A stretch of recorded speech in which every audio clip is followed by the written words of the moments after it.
Assalamualaikum warahmatullahi wabarakatuh, sahabat MS dimanapun berada. Ketemu lagi kita di channel ini. Mudah-mudahan sahabat sekalian dalam kondisi yang sehat walafiat dan selalu dalam lindungan Allah Subhanahu wa Ta'ala. Nah, sahabat MS sekalian, beberapa waktu yang lalu publik dihebohkan dengan gugatan dari RCTI dan Inews TV ya.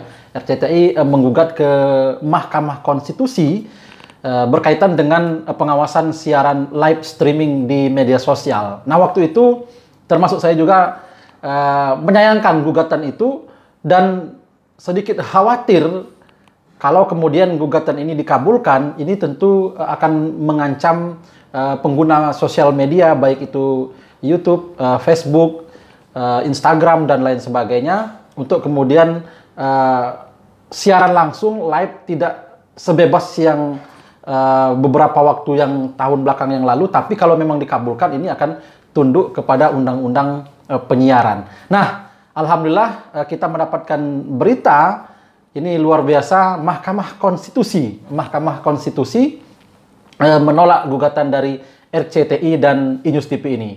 Jadi kita tentu bersyukur dengan adanya berita ini. Saya pikir ini adalah bentuk dari ekspresi publik yang kemudian mereka ingin live streaming di media sosial masing-masing ya kembali ke individu berkaitan dengan penggunaannya, apakah dengan kebaikan atau kemudian menggunakan live streaming di media sosial itu untuk tujuan-tujuan yang tidak baik. Nah, tentu saya menyarankan untuk menggunakan media sosial sesuai dengan kebermanfaatannya. Baik, saya akan membacakan berita bahagia ini di teknokompas.com ya, di berita kompas.com dengan judul ditolak gugatan RCTI dan Inews soal siaran langsung di media sosial. Ini penulisnya Yuda Pratomo.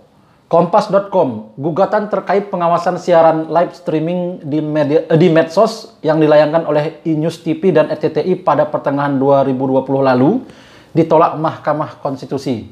Dengan keputusan ini, tayangan siaran langsung melalui platform media sosial seperti YouTube, Facebook, Instagram tidak tunduk pada undang-undang penyiaran ya. Mengadili menolak permohonan para pemohon untuk seluruhnya, kata Ketua MK Anwar Usman dalam sidang putusan Kamis 14/1/2001 seperti dihimpun oleh kompas.com.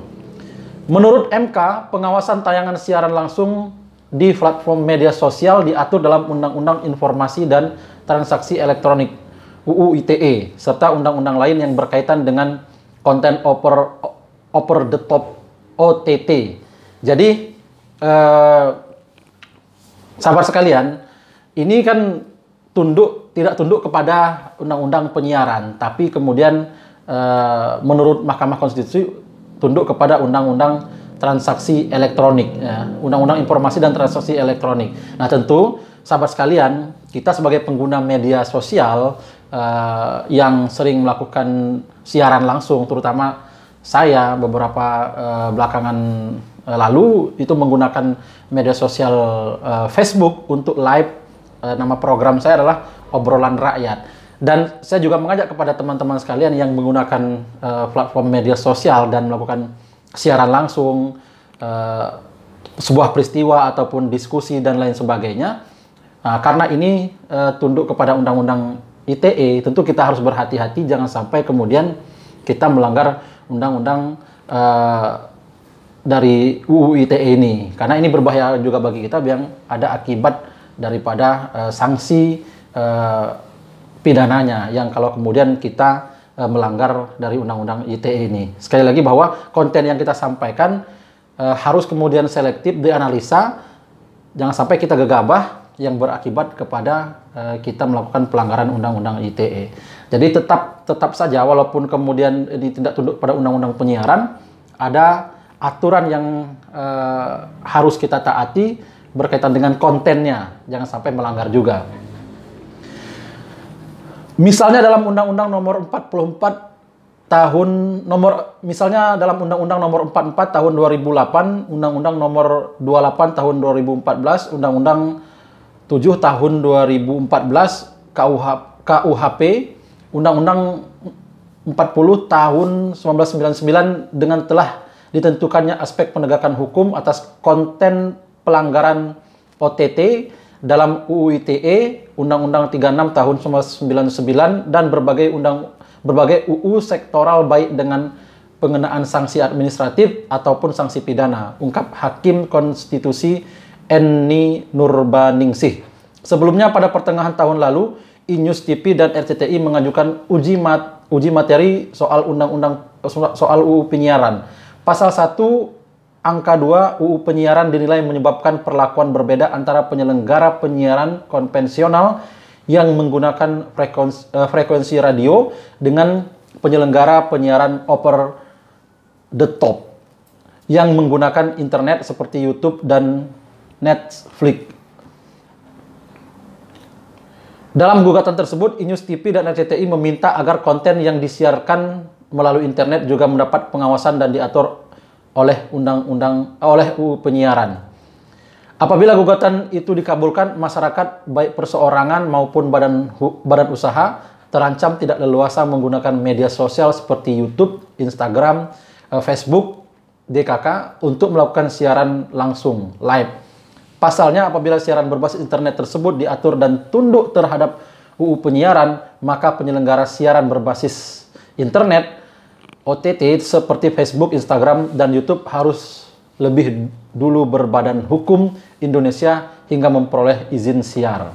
Jika terjadi pelanggaran, penyelenggara terancam mendapatkan sanksi yang diberikan oleh Komisi Penyiaran Indonesia. Nah, ini sangat luar biasa, sangat jelimet sekali kalau kemudian media sosial harus diatur dalam undang-undang penyiaran, ya. Bagaimana tadi disampaikan bahwa ini harus lebih dulu berbadan hukum. Ini kan sangat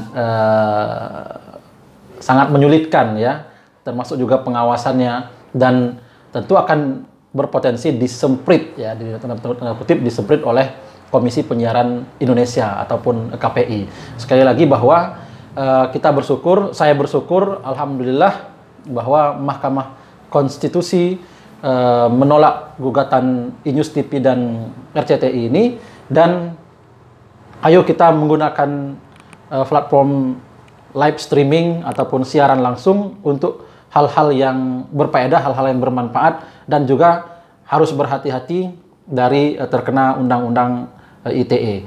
Karena bagaimanapun kita adalah tinggal di negara Indonesia dan harus taat dengan peraturan perundang-undangan yang berlaku. Jangan sampai media sosial justru menjadi malapetaka bagi penggunanya itu sendiri. Dan kita berharap tidak ada gugatan-gugatan lagi yang disampaikan oleh siapapun ataupun badan hukum manapun untuk kemudian mencoba menggugat ini, karena sudah digugat dan kalah. Karena sangat sayang sekali kalau kemudian ada gugatan lagi hanya membuang-buang energi, sementara sudah ada contoh bahwa gugatan itu tidak dikabulkan oleh Mahkamah Konstitusi. Semoga bermanfaat. Assalamualaikum warahmatullahi wabarakatuh.